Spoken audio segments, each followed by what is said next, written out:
Shalom, shalom. First and foremost, I want to give all praise, honor, and glory to Yahweh, Bahashem, Yahweh Shai, Bahashem, Rokah HaKodash. Double honors to the elders, bishops, and apostles who teach and rule well, magnifying the name of Yahweh and his only beloved Son, Yahweh Shai. A mighty shalom to all the brothers out there on the highways and byways, magnifying the name of Yahweh, Bahashem, Hamashiach, Yahweh Shai, who are calling back the sheep into the Lord's pasture in these last days. Almighty shalom to you. The title of this epistle is called The Cup. I'm going to go in through some verses so we can explore what the cup actually entails. And the first verse is found in the book of Ecclesiasticus, the book of Sirach, chapter 2 and verse 1. My son, if thou come to serve the Lord, prepare thy soul for temptations or the trials. So this is a stark warning to investigate what he has commanded us before we go into these trials, so that way we can endure these things and not get kicked out and be given up to a reprobate mind or the wicked devices that will destroy us entirely. It comes with a stark warning, this verse. It's not to be just read over, glanced at. It's supposed to be investigated and let it sit on your heart or your mind. So again, it says, my son, if thou comes to serve Yahweh, prepare thy soul for temptations. Right? If we go into Matthew chapter 20 and verse 22, you'll see that Yahweh Shai, he has also asked this question to his disciples and those that want to come and serve Yahweh. He says, but Yahweh Shai answered and said, ye know not what you ask. There's a lot of people who feel the need to pick up this Bible and run the race that was not called and continue to poison the flock and scatter the sheep based on their own understanding, because they have not counted the cost and prepared thy soul for temptation. Yahushua says, ye know not what you ask. Are you able to drink the cup that I shall drink of, and to be baptized with the baptism that I am baptized with? They say unto him, we are able. And he saith unto them, ye shall drink indeed of my cup, and be baptized with the baptism that I am baptized with. But to sit on the right hand and on the left hand is not mine to give, but it shall be given to them for whom it is prepared of my Father. So Yahweh Shai is also giving a warning here. Are you able to drink the cup? Are you able to prepare thy soul for thy temptations and trials? Do you know that it comes with some trials? We'll go to Luke 14 and verse 26 and read on to verse 28. It says, if any man come to me and hate not his father and his mother and his wife and his children and brethren and sisters, yea, and even his own life also, he cannot be my disciple. Now, the context of how it's written is not saying to go and start hating people. It says to revere him first and foremost, to take instructions and to be obedient unto him, and not to put anything above that. Do not put anything in place of where he's supposed to be, because you have sworn an oath with your mouth. If you are called to be a perfect bride, a bride to take the hand, the commandments of the Most High Yahweh, then you're swearing an oath and a vow And that's something you cannot break. I have this verse written all the way at the bottom, but I'm going to bump it up. Oh, no, let me finish this real quick. Salakia. I'm getting ahead of myself. We'll go over it again. If any man come to me and hate not his father and his mother and his wife and his children and his brother and his sisters, yea, even his own life also, he cannot be my disciple. You cannot even serve him. 27. And whosoever doth not bear his cross and come after me cannot be my disciple. You have to reflect on the burdens that Yahweh Shai has put on. All the sufferings and stuff he had to endure to be deemed to sit at the right hand side of the Father. A lot of the brothers coming into this faith, this walk, and being drawn unto the Father, this is not to scare you. This is to have you self-reflect and examine the costs if you really want to serve Abba Yahweh, right? He says, and whosoever doth not bear his cross and come not after me cannot be my disciple. For which of you, intending to build a tower, sitteth not down first and counteth the cost, whether he have sufficient funds to finish it? Again, reflect and read on these scriptures. Believe in them, that there is some cost to be paid, some sacrifices. These sufferings you have to endure. 29. Lest happily, after he hath laid the foundation, and is not able to finish it, all that behold it began to mock him. There are some brothers who know how to swing this sword so elegantly and beautifully, and at their last was given over to their reprobate mind, their deceitful hearts, and the lust that whatever was in them. They did not count the costs. They chose to revere themselves first, to make themselves to be shown amongst men as wise men, selling this food to the sheep, leading them astray. They're going to get dealt with. This is a very serious walk, a very serious oath and vow that you are swearing unto the Father. He does not take it lightly. We can see that there are some brothers who were amazing to listen to and perform, and at their last was given over. We shall not name names.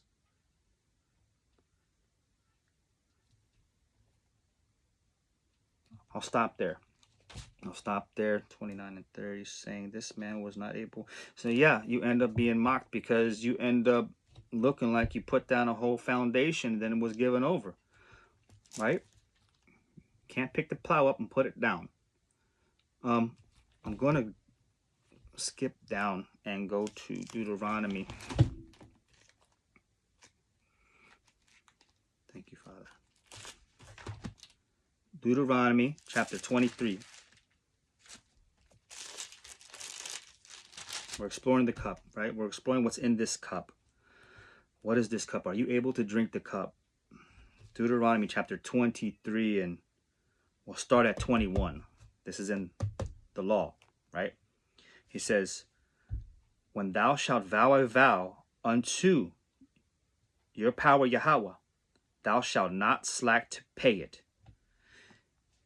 If you have said that you are going to keep these commandments, you're going to keep his ways, then you're also telling him that you're going to endure these trials that he needs to put on you so you can bear good fruits in the wisdom that comes from it, so you can exhort your people, your nation. It's a high calling to go through these sufferings, to learn what you need to learn from them, so you can exhort the people and teach them the error of their ways, so they can come back like Moses. Moses went up.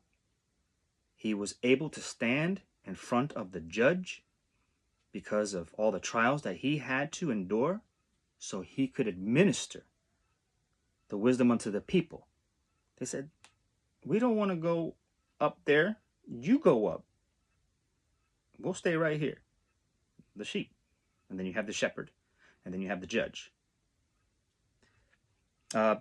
Deuteronomy 23, verse 21.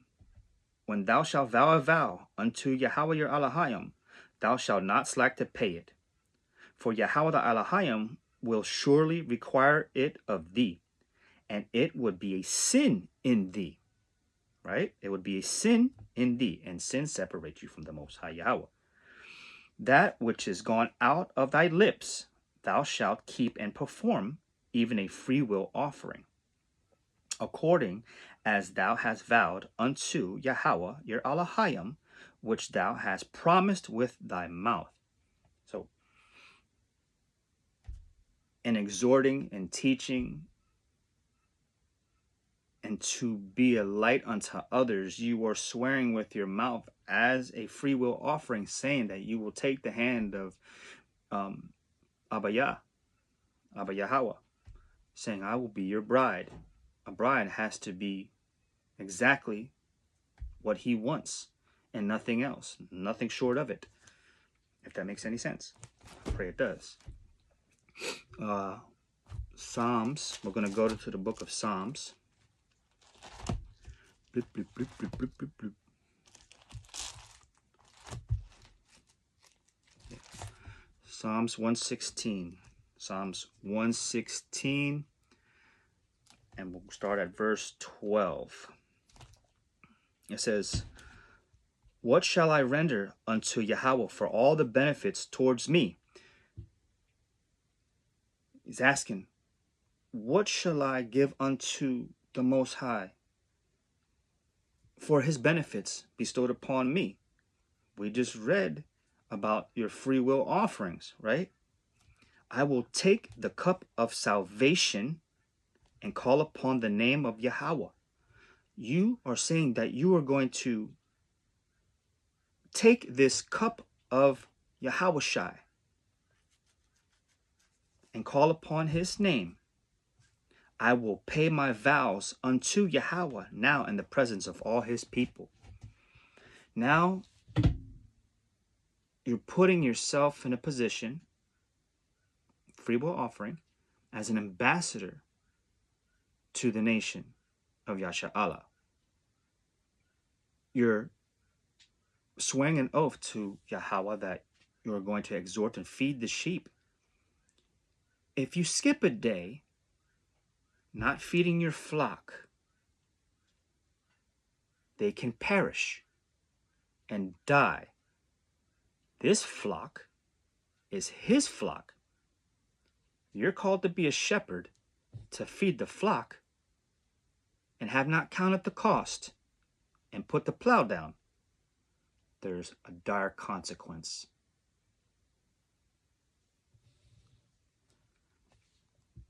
Romans 8.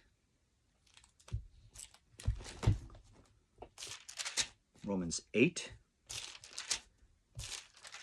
You brothers just coming in. Establish your own relationship.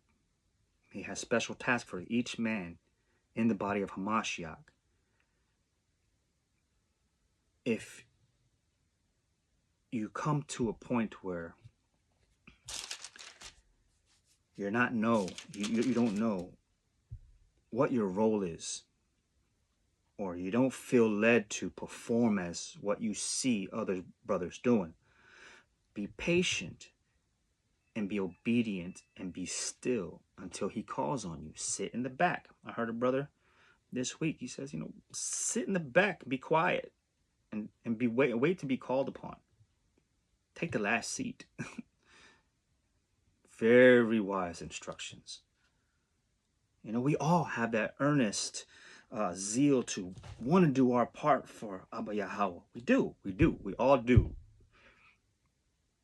But incrementally, build up your foundation very slow to make your calling and election very sure.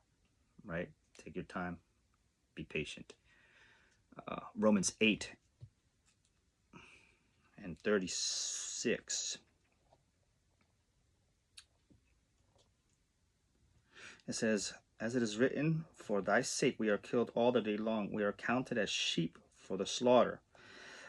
I don't know why I put that verse there. I think I was trying to build on that, but I skipped right over it. Salakia, forgive me, brothers. Please forgive me. Maybe if it comes back to me later, I'll come back to that verse. Pardon me. No excuses. Psalm 75 and 8. Psalm 75 and 8. It says, For in the hand of Yahweh there is a cup. Oh, let me jump up a little bit. Psalm 75 and 6. We'll start there. For promotion cometh neither from the east, nor from the west, nor from the south. But Yahweh is the judge. He putteth down one and setteth up another. So you can't take the reins and exhort yourself and call yourself these magnificent titles unless he puts that on you, until you fulfill that lot. You understand? And if you continue to abound and endure, then ultimately he will put you up in rank. It will be evident that he is the one exhorting you and exalting you. Don't be so eager to, I want to be that man. We see how we can self-examine the world stage of everyone being called into this truth. And at the very end, it doesn't work out for them. Verse 8. For in the hand of Yahweh there is a cup, and the wine is red. The wine is red. There's no discrimination in it. He's not a respecter of persons. It is full of mixture. It's a mixed cup. You don't know what's in it. And he poureth out the same. Every person has to drink that cup, no matter what it is. The righteous and the sinner, they both have to drink that mixture. Whatever it's in it, whatever's in it. But the dregs thereof, that's the sediment, the undesired portions of this wine.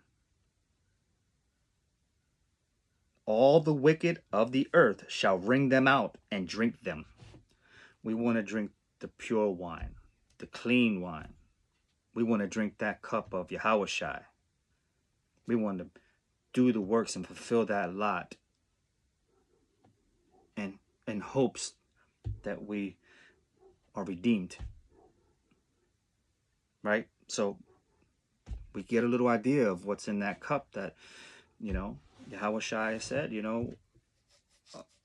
are you able to drink that cup? Are you able? But you will drink that cup. If you're called, if you're one of the elect men called to go through these trials, try not to look at them as a burden. Why me? No. It's to explore the value that is hidden within you. It has to be drawn out. It has to be pulled out of you, because you have worn undesirable garments that he wants to strip you of. He wants to rip all that garbage off you and then put that beautiful, righteous garment on you and crown you, put a diadem on you, and put all kinds of manner of beautiful stones on you. Put the stones of judgment on you.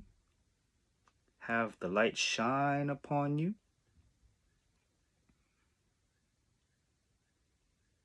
So he can say, this is my son. See how beautiful he is? Right? Isaiah 53. I'm not going to go through the whole thing, but we know that chapter. Maybe I'll pull a little bit of verses. Isaiah 53. I should pull some verses because maybe some brothers are listening and I'll help them tie it all together. I'll start maybe at 53 and 4. It says, and this is speaking on Yahushai. Ultimately, it will be speaking about those who endure and take on this this cup. Surely he hath borne our griefs and carried our sorrows. Yet we did esteem him stricken, smitten of Yahweh, and afflicted. Our people, they're gonna say these things. They're gonna say it because they're gonna bear their shame. They're gonna bear their shame. Verse 5. But he was wounded for our transgressions, just like Yahushai. He was bruised for our iniquities. He was bruised for our iniquities. The chastisement of our peace was upon him, and with stripes we are healed.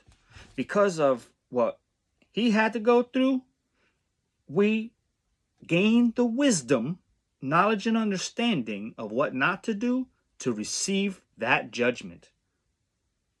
All we like sheep have gone astray. We have turned everyone to his own way, and Yahweh have laid on him the iniquity of us all.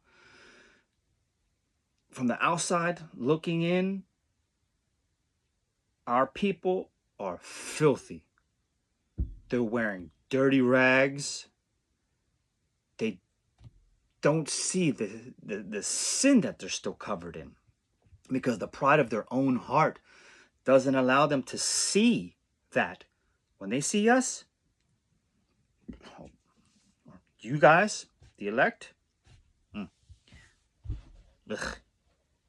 that's the best way I can put it.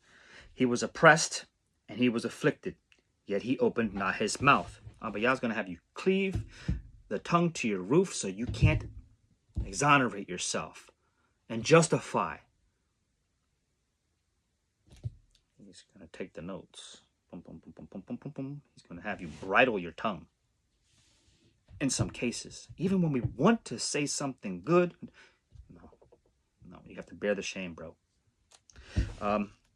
He opened not his mouth. He is brought as a lamb to the slaughter, and as a sheep before her shears is dumb. So he opened not his mouth. I just want to, you can go back and investigate and tie it all together for yourselves if this makes sense to you. Next verse is found in Philippians 1 and 29. I don't have a tag for that. Crapperoni. There it is. Praise Yah. Philippians 1 and 29. Philippians 1 and 29. For unto you it is given in behalf of Hamashiach not only to believe on him, but also to suffer for his sake, having the same conflict which ye saw in me, and now here to be in me. Again, prepare thy soul for temptations and trials, right? But know that if you endure, he will glorify you. You will be rewarded. Endure, suffer, and in those lone moments, go into your reservoir. Remember these words and have them comfort you. They will comfort you, because you're not going to be blindsided on what's going on. You're going to know what is going on because you are doing your best to endure, and you will endure. You're going to endure. There's no going back. That stone that you were standing on last season, all the comforts that you had in it, I had a cell phone, I had money, I had my wife, I had my children with me, I had a car, I had people that loved me and fed me, and I had all the supplies to keep me warm and all these things. And now I'm in a new season and I don't have none of that stuff.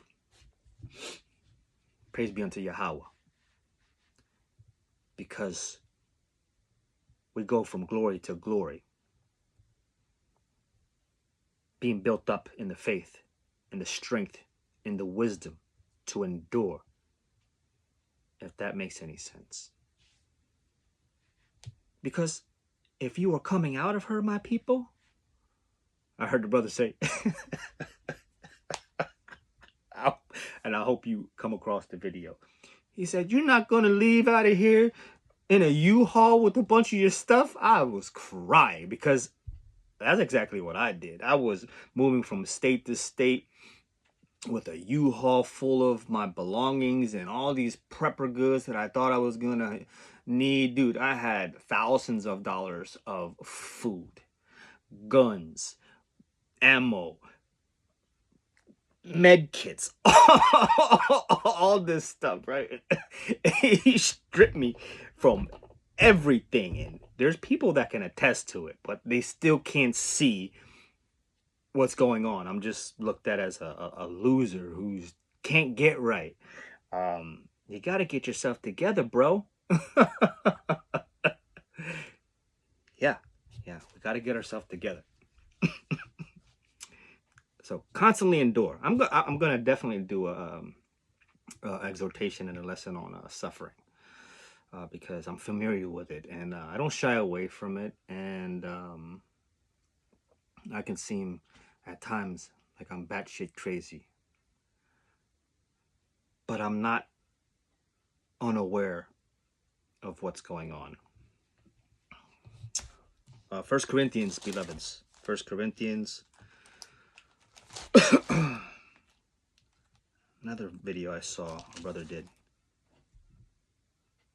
He said, step into your purpose. And that's a profound thing to actually sit down and think about, to step into your purpose. It's very important. 1 Corinthians 11 and 26, beloveds. 26. It says, for as often as you eat this bread and drink this cup, you do show the Lord's death, or Yahushai's death, till he come. You're showing evidence and proof of the death of Yahushai, dying to this flesh, putting on the spirit man, because that's the only way to enter into the kingdom. It's not by flesh. It's not any of those things. It's by the spirit. It's by the spirit. 27. Wherefore, whosoever shall eat this bread and drink this cup of Yahweh unworthily shall be guilty of the body and the blood of Yahweh. That is another warning. You can't do this work unworthily, put on a show, turn it off, and go do something else. Swimming in sin. Self-examine yourself. Think about it. Because he can plant a thought in you and have you do the most undesirable things in front of everyone. And have you shame yourself. Whatever thought you think you have, hold it captive. And if it's not of him, get it out of here, bucko. Get it out of there. So, that's all I have for right now. In my head, I thought it was going to come out a lot cleaner, the exhortation. But sometimes, you know, we have to just step into our purpose and say, I fully submit. You have to submit yourselves. You have to say, you know, it took a while, but I want to take hold of what you have to offer me. I do want to take your hand in marriage. I do. I don't want to have cold feet. I don't. We don't. We don't want to have cold feet. That's not good. A word that I woke up with today was poise. Poise. I was going to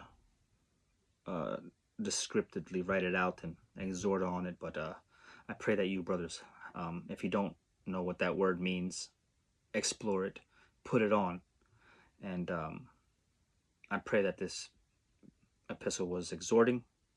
And until the next time, this is your brother Ephraim Banyasha Allah, and I just want to give you a mighty shalom.